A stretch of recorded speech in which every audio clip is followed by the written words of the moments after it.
Hezekiah sent to all Israel and Judah, and wrote letters also to Ephraim and Manasseh, that they should come to Yahweh's house at Jerusalem, to keep the Passover to Yahweh, the God of Israel.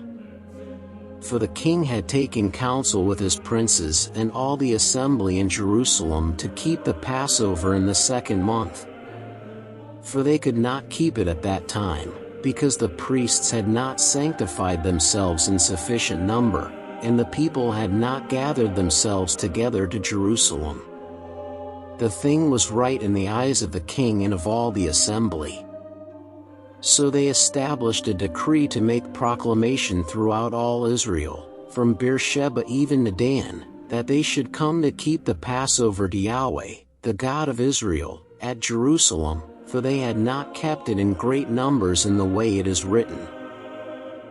So the couriers went with the letters from the king and his princes throughout all Israel and Judah, according to the commandment of the king, saying, You children of Israel, turn again to Yahweh, the God of Abraham, Isaac, and Israel, that he may return to the remnant of you that have escaped out of the hand of the kings of Assyria. Don't be like your fathers and like your brothers, who trespassed against Yahweh, the God of their fathers, so that he gave them up to desolation, as you see. Now don't be stiff-necked, as your fathers were, but yield yourselves to Yahweh, and enter into his sanctuary, which he has sanctified forever, and serve Yahweh your God, that his fierce anger may turn away from you. For if you turn again to Yahweh, your brothers and your children will find compassion with those who led them captive, and will come again into this land, because Yahweh your God is gracious and merciful, and will not turn away his face from you if you return to him. So the couriers passed from city to city through the country of Ephraim and Manasseh, even to Zebulun, but people ridiculed them and mocked them. Nevertheless some men of Asher, Manasseh, and Zebulun humbled themselves and came to Jerusalem. Also the hand of God came on Judah to give them one heart, to do the commandment of the king and of the princes by Yahweh's word. Many people assembled at Jerusalem to keep the feast of unleavened bread in the 2nd month, a very great assembly. They arose and took away the altars that were in Jerusalem, and they took away all the altars for incense and threw them into the brook Kidron. Then they killed the Passover on the 14th day of the 2nd month. The priests and the Levites were ashamed, and sanctified themselves, and brought burnt offerings into Yahweh's house. They stood in their place after their order, according to the law of Moses the man of God. The priests sprinkled the blood which they received of the hand of the Levites. For there were many in the assembly who had not sanctified themselves, therefore the Levites were in charge of killing the Passovers for everyone who was not clean, to sanctify them to Yahweh.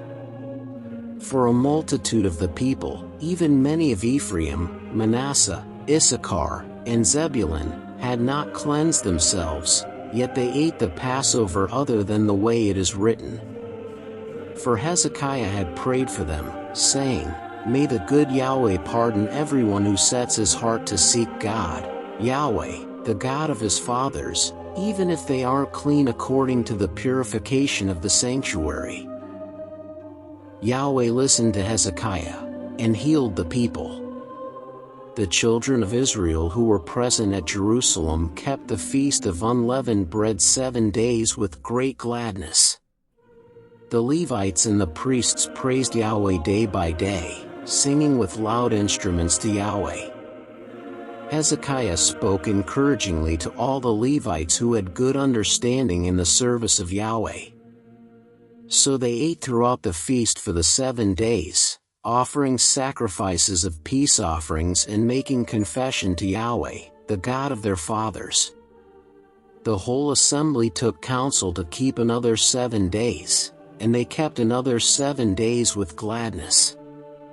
For Hezekiah king of Judah gave to the assembly for offerings 1,000 bulls and 7,000 sheep, and the princes gave to the assembly 1,000 bulls and 10,000 sheep, and a great number of priests sanctified themselves.